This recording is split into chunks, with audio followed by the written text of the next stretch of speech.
আজকের গল্প অতিথি দেবো ভব।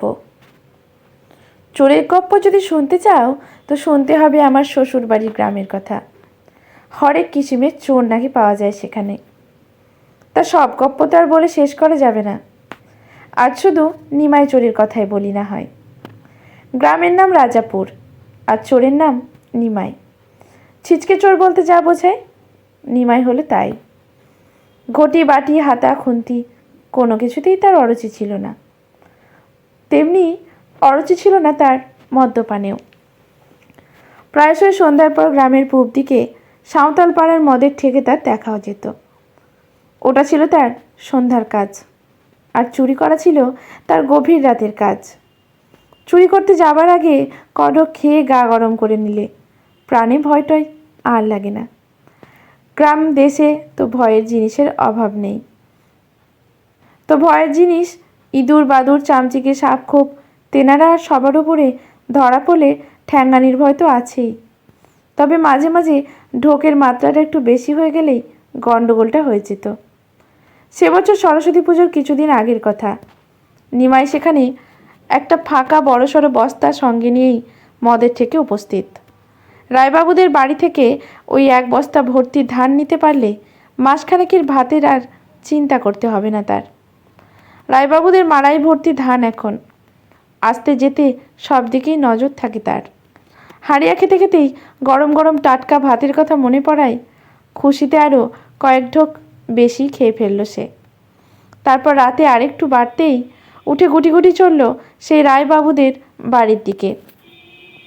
রায়বাবুদের বাড়িটা মোটামুটি গ্রামের মাঝামাঝি অঞ্চলে। পূবপাড়া থেকে পৌঁছতে মিনিট 10। নিমাইয়ের হাঁটার গতি আজ হারিয়ার প্রভাবে কিঞ্চিত টলমল। 10 মিনিটের পথ পৌঁছাতে তার আধ ঘন্টা লাগলো। রাত বাজে 9:30। গ্রামে তখন মোটামুটি নিশুতি রাত। বাড়ির হাতার বাইরে পেয়ারা গাছে উঠে রায়বাড়ি গোয়ালের পিছনে 8 ফুট উঁচু পাঁচিলের মাথায় টুক করে উঠে পড়ল নিমাই। উঠতেই নাকে ভুরভুর করে ভেসে এলো পিঠের সুবাস। পাঁচিলের সামনে গোয়াল পেরোলেই বড় উঠান, আর উঠানের উত্তর দিকে রায়বাড়ির রান্নাঘর। পাঁচিলে বসে গোয়ালের চালার বাপাস দিয়ে উকি দিলেই রান্নাঘর, খাবার ঘর সব দেখা যাচ্ছে। রায়কর্তা আর তার 3 ছেলে খেতে বসেছে, সঙ্গে 2 নাতি। আর রান্নাঘরে পিঠে ভাজছে 2 ছেলের বউ আর মেয়ে। সবাই বসেছে মাটিতে পিঁড়ি পেতে, আর রায়গিন্নি একপাশে মোড়ায় বসে পিঠে খাওয়ার তদারকি করছে। নতুন চালের পিঠের গন্ধে ম করছে রায়বাড়ি। নিমাইয়ের মনে হয়, থাকগে আজ আর চুরি করে কাজ নেই। তার চাইতে মা ঠাকুরেনকে বললে হয় একটু পিঠে খাওয়াতে। মা ঠাকুরেন মানুষটা বড় ভালো, একেবারে মায়ার শরীর। যেমন ভাবা তেমন কাজ। লাফ দিয়ে নামে সে গোয়ালের পূব দিকে, 1 পা তোলেও এগোনোর জন্য। শুনতে পায় রায়কর্তার গলা, ভজা সদর দরজা খিড়কির নাচ দুটোই কিন্তু ভালো করে বন্ধ করিস। নিমাইয়ের উৎপাত বড় বেড়েছে ইদানিং। হুঁশ ফেরে নিমাইয়ের। কেলেঙ্কারির কাণ্ড হতো এক্ষুনি। নিমাইকে বাড়ির মধ্যে দেখলে মনের দুঃখে গোয়ালের পেছনে বসে মশার কামড় খাওয়া ছাড়া আর সকালে শুতে যাওয়ার অপেক্ষা করা ছাড়া গতি নেই। সারা গ্রাম ঘুমোচ্ছে, এদের চোখে মরতে ঘুম নেই কো। রান্নাঘরের কাজ শেষ হতে হতে রাত 10:30। ভজা আবার শুতে যাবার আগে টর্চ হাতে লাঠি ঠকঠকিয়ে সদর আর খিড়কির নাচ ঠিকঠাক বন্ধ আছে কিনা দেখতে চলল। খিড়কির দিকে যাবার পথ আবার গোয়ালের সামনে দিয়েই। এতক্ষণ বসে থেকে ঝিমুনি এসে গেছিল। একে মদের ঘোর, তাই ঘুম চোখ। ভজার লাঠির আওয়াজ শুনেই তড়িঘড়ি উঠে গোয়ালের গরুগুলোর পিছনে লুকোতে গিয়ে প্যাচ করে পা পড়ল গোবরে। ওভাবে দাঁড়িয়ে রইল সে, নট নরণচরণ, নট কিচ্ছু, যতক্ষণ অবধি না ভজাও ঘরে ঢুকে দৌড় দিল। আরও আধ ঘন্টা অপেক্ষা করল নিমাই। তারপর ঘাসে পা মুছে দাওয়ার দিকে গুড়ি মেরে এগিয়ে গেল। বাঁ কানটা পাতল দাওয়ায়। নিমাই কিন্তু ছিচকে চোর হলেও বংশ পরম্পরায় চোর। তাই উত্তরাধিকার সূত্রে কিছু গুণের অধিকারী সে। দাওয়ায় কান পেতে সে বুঝতে পারে কেউ জেগে আছে কিনা এখনো। নিমাই বলে সবাই না ঘুমোলে বাড়িটাও নাকি নিশ্চিন্তে ঘুমোতে পারে না, আর সেটা নাকি বাড়ির গায়ে কান পাতলে টের পাওয়া যায়। তাই সে যাই হোক, আপাতত নিমাই নিশ্চিন্ত হলো যে সবাই ঘুমিয়ে পড়েছে।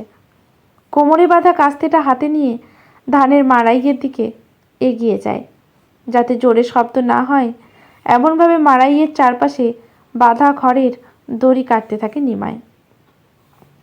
খানিক কাটে, একটু জিরোয়, সঙ্গে একটু ঝিমোয়ও। ইঞ্চি কয়েক ফাঁক হতেই ঝুরঝুর করে ধান পড়তে শুরু করলো মাটিতে। ফুটোটাকে আরও খানিক বাড়িয়ে নিয়ে এবার সে নিজের বস্তাটার মুখ খুলে সেই ফুটোর সামনে ধরে। প্রায় বস্তা ভর্তি হয়ে ভারী হয়ে যায় ধানে, কিন্তু ফুটোটা বোধহয় একটু বেশি বড় হয়ে গেছে। আরও অনেকটা ধান বস্তা উপচে পড়ে মাটিতে স্তূপ হয়ে গেল। ও যাকে, নিমাইয়ের যতটা প্রয়োজন সে তো মিটে গেছে। বস্তার মুখ বেঁধেছেতে নিশ্চিন্ত মনে একটা বিড়ি ধরায় নিমাই। বিড়ি খেয়ে সবে বস্তাটা তুলবে পিঠে। হঠাৎই হুট করে মনে পড়ে গেল রায়বাড়ির পিঠের কথা। ঠিক তো, একবার রান্নাঘরে উকি না মেরে কি চলে যাওয়া উচিত? সে তো বাড়ির লোক না, বাইরের লোক।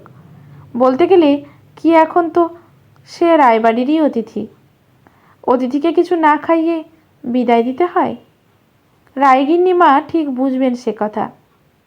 মূল বাড়ির গেটের তালা খুলতে তার 5 মিনিটেও লাগে না।